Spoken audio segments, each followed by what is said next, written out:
Welcome back to Silver Age Sleuthing, the show where we take a look at the early days of the Marvel Universe to find tidbits of trivia about our favorite heroes. Like how many of them use intercontinental missiles as transportation.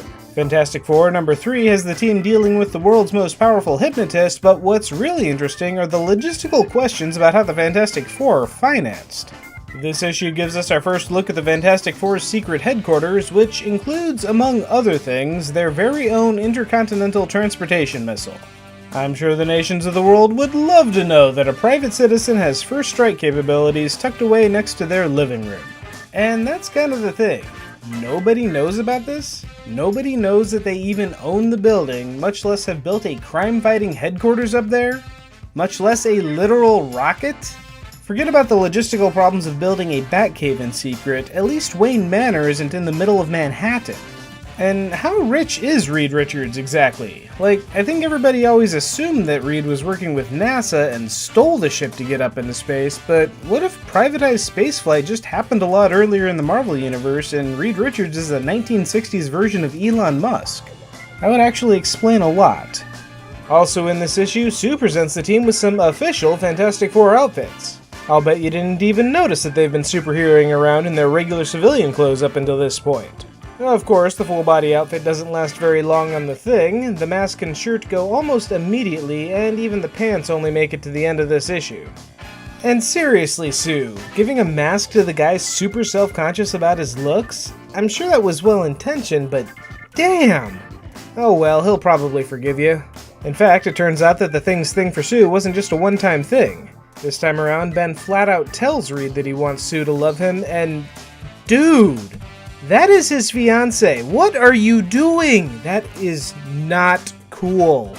Speaking of not cool, Ben also takes a swing at Johnny, who decides he's had enough of the Thing's crap and leaves the team. Yeah, that happened early. 3 issues in, and they're already the theatrical 3. And that's where the issue ends. No wrapping things up with a neat little bow this time. This here's a 2-parter. The story continues in Fantastic Four number 4, and the team splits up to look for their wayward Torch. The Thing finds him and decides to throw a car at him, and look, we need to have a talk about Ben Grimm.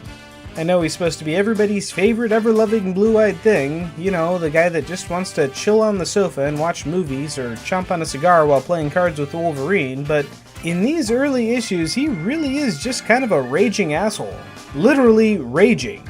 In 4 issues, there isn't a single time when Ben Grimm's response to any kind of agitation isn't to destroy the first thing in arm's reach. This even includes before he was turned into a rock monster. Bro, you wanna know why Sue isn't into you? It's 'cause you're toxic as hell. I don't know what Stan and Jack were thinking when they came up with this stuff, but you'd have to be a masterclass storyteller to make a sympathetic character out of this guy. Huh. Anyway, Johnny Storm is now officially a runaway teenager, passing his time reading some Golden Age comics about the Submariner. Coincidentally, he immediately meets a homeless amnesiac that turns out to be the Submariner. So, a bit of background here. Namor, the Submariner, first appeared in Marvel Comics, which at the time was a comic book published by Timely Comics before Timely Comics became Marvel Comics. As a half-human, half-Atlantean prince, he was part of a stable of Golden Age characters like the Angel, but not that Angel, the Vision, but not that Vision, Captain America, yes, that Captain America, and the Human Torch, but not that Human Torch. These guys spent most of their time fighting Nazis and then communists until the superhero genre faded away for a while. Anyway, time hasn't been great for Namor, but that's okay, Johnny Storm knows just how to handle mentally damaged homeless men. He picks them up and drops them into the ocean, which in this case works. Well, kinda. In case you were wondering how Namor went from a commie-crushing hero to a madman bent on drowning humanity, it turns out that while he was being randomly attacked by New York City's finest bums, the US government nuked his kingdom during their atomic tests. He threatens to end the human race and, you know, it's kinda hard to blame him.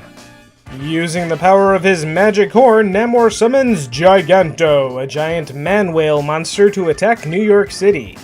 The situation is looking dire, but the Thing kills the monster by strapping a nuke to his back, getting eaten, and how has Fox not managed to make a successful movie out of this material?